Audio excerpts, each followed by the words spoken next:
Olá, muito boa noite a você. Eu sou Adalberto Piotto e seja bem-vindo ao Cenário Econômico pela TV Brasil, com emissoras públicas de todo o país. Diretamente dos estúdios da B3, aqui no centro da cidade de São Paulo, vamos aos destaques do programa de hoje. A nova Previdência tem previsão de economia maior. Os dados foram divulgados hoje pelo governo e a explicação é simples. Os cálculos que o governo fazia era de uma reforma da Previdência entrar em vigor agora, já em 2019. Agora leva em conta os dados já de 2020, por isso esse valor ficou um pouquinho maior. Bolsonaro defendeu a reforma com pelo menos 800 bilhões de economia. O valor maior já ultrapassa 1 trilhão. Antes já era de 1 trilhão, agora é de 1 trilhão, bem acima de 1 trilhão. A gente tem esses dados daqui a pouquinho. Mas o presidente diz que, por mais que haja negociações do Congresso, não pode ser menor do que 800 bilhões a previsão com a economia da Previdência nos próximos 10 anos. A prévia da inflação acelerou novamente com alimentos e combustíveis. Isso a gente fala daqui a pouquinho. Os dados são do IBGE. Aliás, que já há uma melhora, pelo menos para o próximo nível de inflação, o próximo estudo de inflação, que pelo menos os alimentos estão baixando um pouquinho. E no mercado, bolsa em alta, dólar em baixa. E no estúdio eu converso com o economista Luiz Alberto Machado para entender este momento da economia no cenário econômico que já está no ar.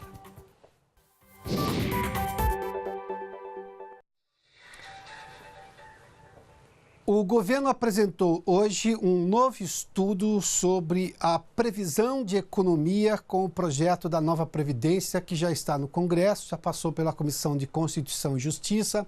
A Comissão Especial da Câmara já está instalada, já tem relator, já tem presidente e, obviamente, há toda uma expectativa agora para esse andamento. Porque nesta comissão há uma discussão de mérito, ou seja, das propostas que estão ali nesse projeto enviado pelo governo. Antes era só para questionar, para verificar a constitucionalidade do projeto de reforma da Previdência.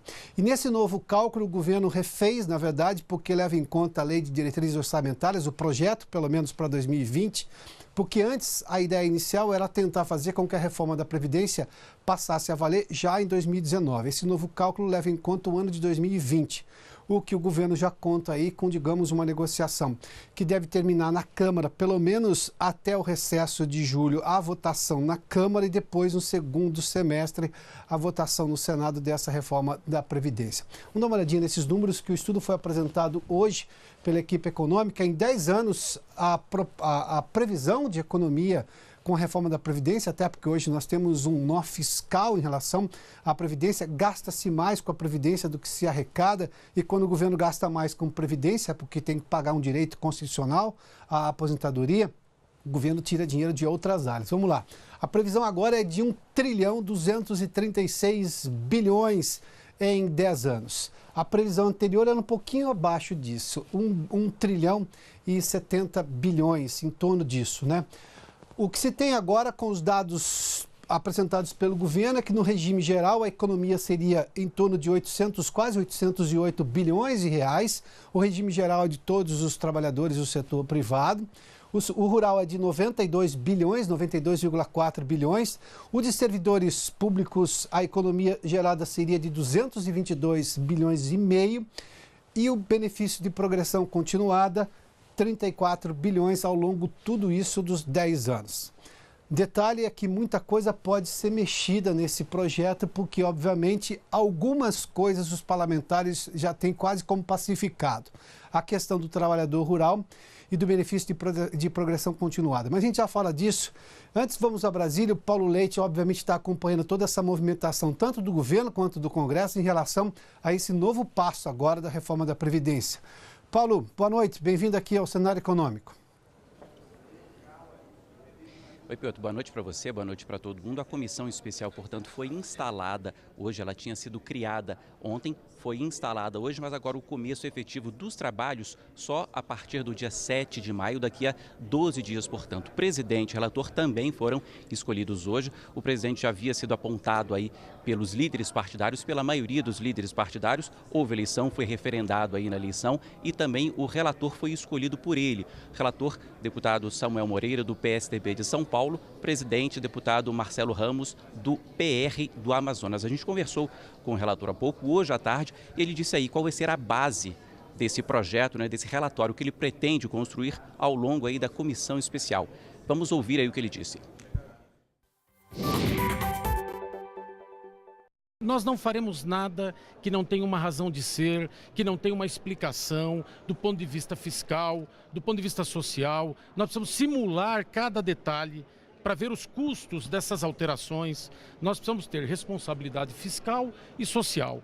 Isso não é um mantra, é uma forma de atuar.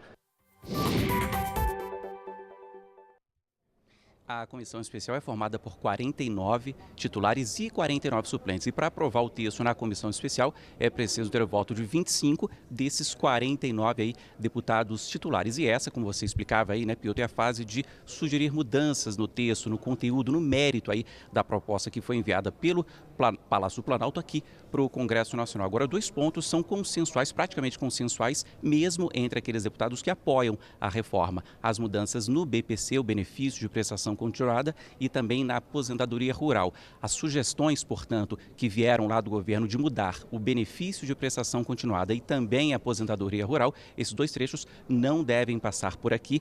Já a oposição, né, contesta totalmente aí o texto que veio do governo, diz que ele é inconstitucional e que não fecha acordo nenhum. Quem também comentou hoje a reforma, o texto da reforma da Previdência, foi o presidente Jair Bolsonaro, dizendo aí, né, que se essas mudanças fizerem com que o texto chegue numa economia de 800 bilhões de reais em 10 anos, o Brasil teria uma situação parecida com a da Argentina hoje, que vive uma crise econômica já há alguns anos. O governo, como você também explicava no comecinho aí, Piotr, reviu os números e, segundo o governo, com o texto original, a economia prevista para 10 anos seria de 1 trilhão e 200 bilhões de reais e não mais de 1 trilhão e 100 bilhões de reais, como a gente acompanhou no comecinho dessa discussão. Para resumir aqui esse dia, portanto, comissão especial instalada a partir de agora. Agora, os trabalhos efetivos só começam no dia 7 de maio do mês que vem. Piotr, você.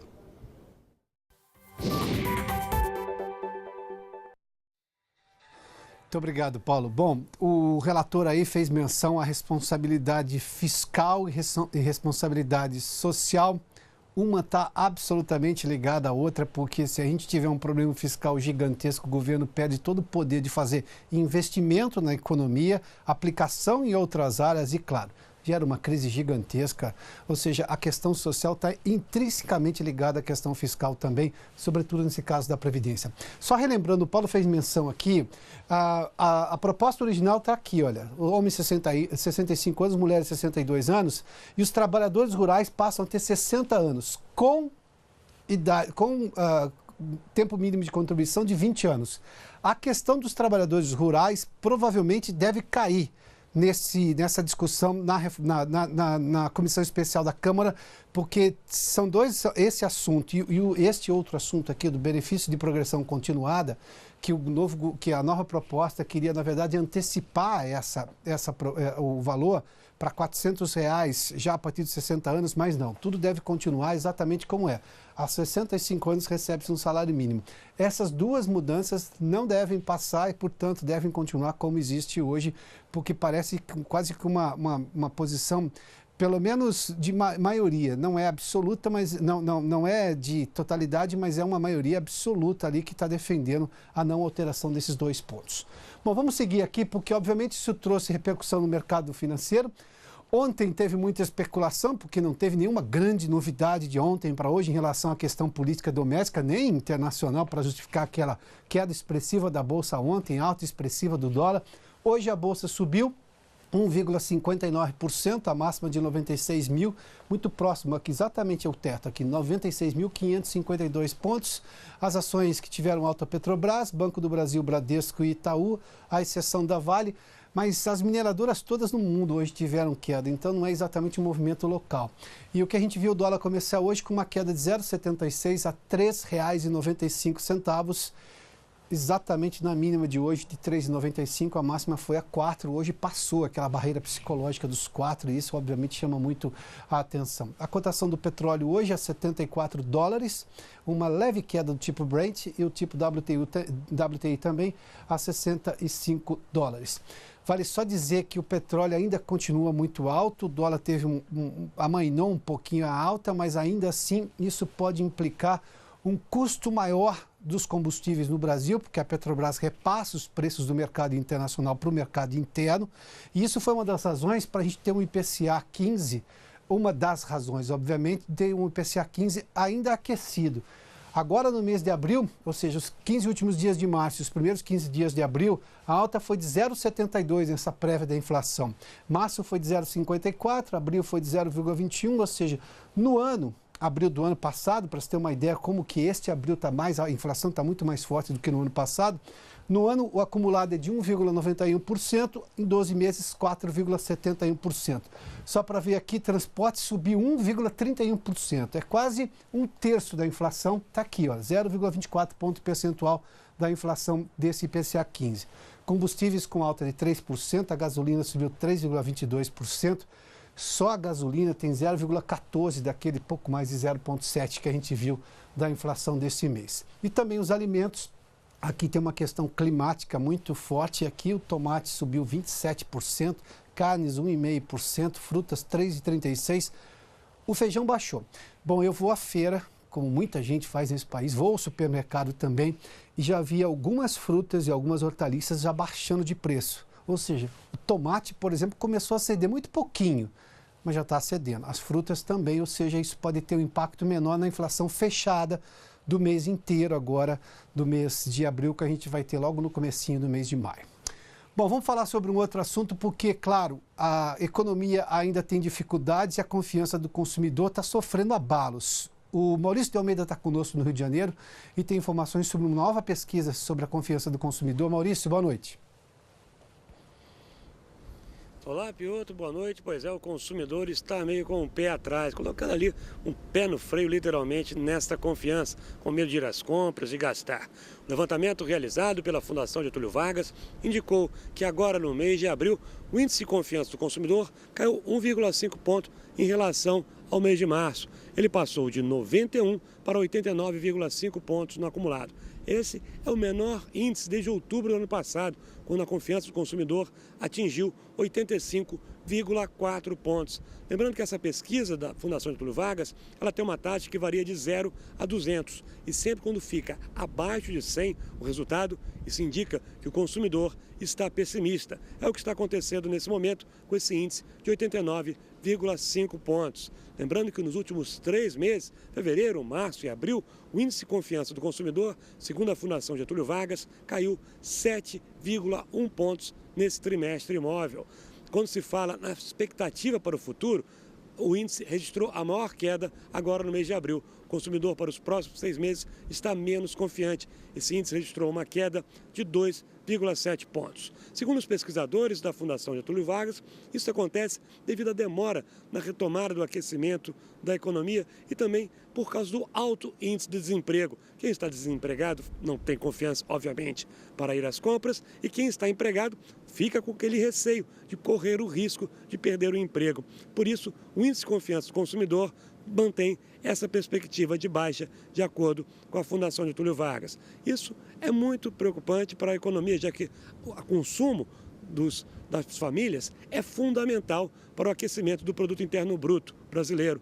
Se o consumidor não vai às compras, o comércio tem prejuízo e, consequentemente, a indústria também para com a produção, já que não vai ter para quem vender. Portanto, a confiança do consumidor é fundamental para a nossa economia, Piotr.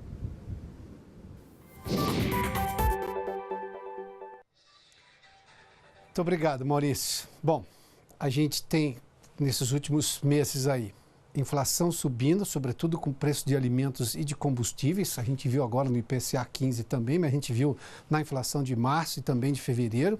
A gente tem o emprego ainda com muita dificuldade de decolar, geração de emprego. Não tem confiança que resista. Aí se mostra claramente a necessidade de se discutir rapidamente medidas que interfiram no andamento da economia do ponto de vista de fazer andar mais rápido tudo o desenvolvimento brasileiro e aí gerar emprego, porque daí a confiança vai junto. Vamos fazer um intervalo, daqui a pouco eu converso sobre tudo isso com o economista Luiz Alberto Machado aqui no Cenário Econômico, a gente volta em instantes. Já de volta com o Cenário Econômico, eu recebo aqui hoje no programa o economista Luiz Alberto Machado, professor Machado. Machado, obrigado pela gentileza uma vez mais. Eu que agradeço o convite. Seja bem-vindo. É sempre um prazer estar aqui. Nós estamos num momento do Brasil em que parece, tudo indica, depois de toda aquela novela da CCJ, da Comissão de Constituição e Justiça, a discussão parece que ganhou uma certa maturidade no Congresso sobre a reforma da Previdência, que quer dizer uma maturidade maior para discutir até outras coisas, inclusive a reforma tributária que vem na sequência. Você está olhando com certo otimismo ou ainda há problemas a serem vencidos com discursos mais antigos ou que vão no sentido contrário, se antigos ou não, no Congresso Nacional? Dizer que eu vejo com otimismo, eu vejo a superação de uma etapa. Esse primeiro passo era muito difícil. Na última vez que eu estive aqui, nós falamos sobre a questão de capital político e como ele estava sendo rapidamente, de certa forma, drenado, diluído por problemas menores que estavam interferindo na gestão do governo. Isso não desapareceu, mas parece que eles estão aprendendo com o fato. Uma outra coisa que me preocupa é esse aparente consenso. Fica parecendo que todo mundo tem consciência da urgência da reforma da Previdência, mas essa questão do consenso não vale só para a reforma da Previdência. Mas vamos lá, por partes. Não há esse consenso. Tem gente séria, professora da Universidade Federal do Rio de Janeiro, titulada, que está lançando um livro agora dizendo que não existe crise da Previdência. Com repercussão. Eu sei que desse livro vai ser lançado em vários lugares, tem debate programado. Então, esse consenso não é tão absoluto assim quanto se pensa. Eu questiono os dados dela, tudo bem, mas até aí não quer dizer que não existem e que não sejam pessoas sérias que estão falando isso. Você já adiantou a questão da reforma tributária. É um dos falsos consensos. Se você perguntar para 100% das pessoas, pode ficar do jeito que está? Você vai ter 100% de resposta não. Do jeito que está, não dá para ficar. Ótimo. Desce um pouco, entra no detalhamento da reforma, o consenso acaba. Cada um quer uma reforma de acordo com o seu ponto de vista, o que é legítimo. O exportador quer um tipo de reforma tributária, o importador quer outro tipo de reforma tributária. O produtor quer um tipo de reforma tributária, o consumidor quer outro tipo de reforma tributária. Sem contar os estados. Sim, quem está no plano federal quer um tipo de distribuição do bolo, quem está no estado quer outro, quem está no município quer outro. Então, o consenso não é consenso. Talvez um dos poucos pontos de consenso seja todos concordam que tem que simplificar o sistema. Talvez seja a pista. Vamos começar por onde há consenso. Vamos simplificar. Isso melhora para todo mundo, reduz o custo de arrecadação, as empresas não vão ter que ter um batalhão de gente só trabalhando para preencher documento para o fisco. E aí você vai fazendo aos poucos. E eu acho que é uma lição que o governo está aprendendo e isso vai ser muito importante para os próximos passos. Aqueles ruídos que atrapalharam boa parte das negociações parece que perderam um pouco de importância. Embora eles continuem, a gente tem visto isso daí, mas parece que está se deixando um pouco de lado. Eu tenho essa impressão. Eu já vi esses ruídos tomarem mais o noticiário do que tem tomado recentemente. Isso é uma compreensão do mundo que quer discutir o Brasil na realidade das coisas que vão mudar a vida das pessoas? Ou porque as pessoas se cansaram um pouco desse disse-me-disse? Acho que as duas coisas. É, né? É um pouco de tomada de consciência e cansaço também de ficar discutindo. Chega uma hora que a fofoca cansa, né? Cansa. É perfumaria, né? Isso é bobagem. Bom, vamos lá. Tem coisas muito mais sérias. Vamos voltar à declaração muito importante. O Paulo Leite trouxe aí o relator na comissão especial da Câmara, o deputado do PSDB, Samuel Moreira. Fez uma citação que me chamou muito a atenção. Teremos responsabilidade fiscal e responsabilidade social. Não dá para caminhar, fazer uma coisa sem olhar para outra. O detalhe é que uma coisa está intrinsecamente ligada à outra. Eu tenho hoje um drama que o governo perdeu a sua capacidade de investimento. Isso quer dizer investimento que possa gerar emprego, investimento que possa melhorar a condição social. E aí não estamos falando de segurança, estamos falando de educação, estamos falando de saúde, porque ele gasta mais com a Previdência do que arrecada. Ou seja, a questão fiscal é hoje uma questão social. Ela não está separada como talvez algumas pessoas imaginassem que estava tão separada no passado. Perfeita a tua colocação. Mas é gozado porque existem determinadas palavras que parece que são mágicas. E a palavra social é uma delas, né? O velho Hayek, grande economista da escola austríaca, ele identificou acho que 157 substantivos que costumam aparecer acompanhados da palavra social. Ele falou, meu filho, quando serve para tanta coisa, não serve para nada. Então, e existem algumas expressões que, inclusive, usar o social é um absurdo, porque como é que é aquela expressão, aquela figura jurídica da gramática, um excesso, é uma repetição. Por exemplo, justiça social. Não existe justiça para mim, sozinho. Uma redundância. É uma redundância. Um pleonasmo. É um pleonasmo. É. E você levantou uma coisa. Veja que coisa interessante. Eu sou economista. E as pessoas falam em desenvolvimento econômico. Na verdade, não existe desenvolvimento econômico. O desenvolvimento é mais do que econômico. Econômico é crescimento, que é quando você tem uma variação do PIB, ou dos valores quantitativos. Você mede por números muito claros. Para o crescimento se transformar em desenvolvimento, ele tem que ter um impacto social. Portanto, o desenvolvimento, obviamente que é socioeconômico, mas as pessoas continuam falando de desenvolvimento econômico, o que na verdade é uma expressão consagrada, mas ela é errônea. Isso não vem da guerra dos cientistas políticos contra os economistas lá atrás? Mas eu acho que esse tipo de vício de linguagem existe em tudo, né? São jargões, são palavras que se consagram e você acaba usando. Mas eu canso de falar, gente, cuidado que desenvolvimento econômico é bobagem. Desenvolvimento ou é mais do que econômico ou é crescimento. E aí nós caímos na velha história do velho Delfim, né? Que era gozado porque os caras falavam, o Delfim, o negócio do bolo, você fez crescer o bolo, mas não distribuiu. Porque ele defendia que o bolo, primeiro é preciso fazer o bolo crescer para depois distribuir. Se você não produzir primeiro, você não tem o que distribuir. Quer dizer, não existe distribuição de riqueza se não houver formação de riqueza. Bom, vamos lá agora na questão da comunicação dessa história. Os parlamentares do Centrão estão reclamando de não repassar os benefícios da Previdência aos estados e municípios, porque eles defendem, mas os prefeitos e governadores não falam bem da reforma da Previdência ainda, dada aquela questão de ser uma reforma sensível e tudo mais. Ali é só um jogo político, eles até concordam em fazer que os estados tenham o benefício da reforma que está sendo aprovada, ou está sendo discutida agora no Congresso, mas eles não querem arcar com o ônus político da coisa. Interessante que o ministro Paulo Guedes diz que os governadores, quando reunidos com ele, pedem que a reforma tenha impacto nacional, ou seja, que abarque os municípios e os estados. Ou seja, aí é uma calibragem política propriamente. Sem dúvida. Mas veja bem, você mencionou agora há pouco a escolha do relator. O Samuel Moreira foi prefeito de uma cidade de médio porte do estado de São Paulo, que é Registro, muito bem avaliado. Tá? E ele sentiu na pele o problema fiscal. Portanto, ele sabe que se ele não resolver a questão fiscal, jamais ele vai conseguir atingir os objetivos sociais. Como ele é um cara sério, como ele é um cara preparado, eu gostei muito da escolha. Isso me deixou mais otimista com relação aos próximos passos. Mas tem um debate gigantesco dessa questão. Primeiro da questão, aliás, eu vou tomar isso como algo extremamente importante. Você sempre nos traz aqui reflexões, mas o uso da palavra social virou quase mantra. Isso é um mantra e não necessariamente reflete. Não de forma sustentável a distribuição dos recursos. Claro. E não é a história do direito e não do dever. Né? O primeiro dever de economizar para depois ter o direito de repartir. E quem a semana passada teria comemorado 102 anos era o Roberto Campos.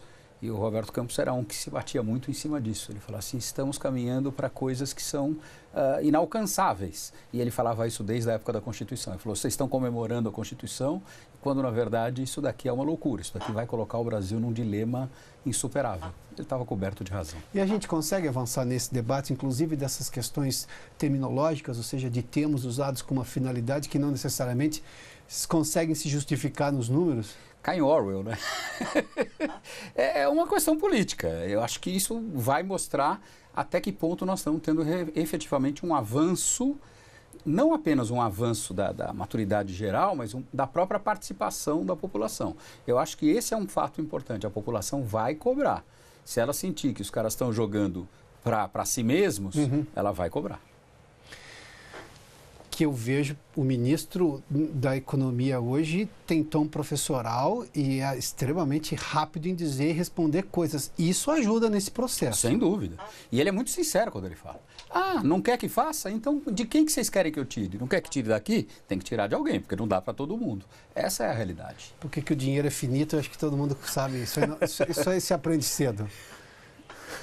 Machado, obrigado pela gentileza da entrevista uma vez mais aqui, viu? Eu que agradeço o professor convite. Luiz Alberto Machado conversou conosco uma vez mais aqui no Cenário Econômico, num dia extremamente importante, com comissão instalada, relatores já indicado, presidente indicado, nessa comissão que discute o mérito. Provavelmente o que sair dessa comissão é o que vai avançar pela Câmara e também no Senado, até porque já tem uma comissão do Senado acompanhando isso de perto para não ter que fazer uma alteração no Senado, que aí voltaria todo o processo para discussão na Câmara e isso obviamente atrasaria o processo por demais. O Cenário Econômico termina aqui. Obrigado pela sua companhia, pela audiência. Boa noite a você. Até amanhã.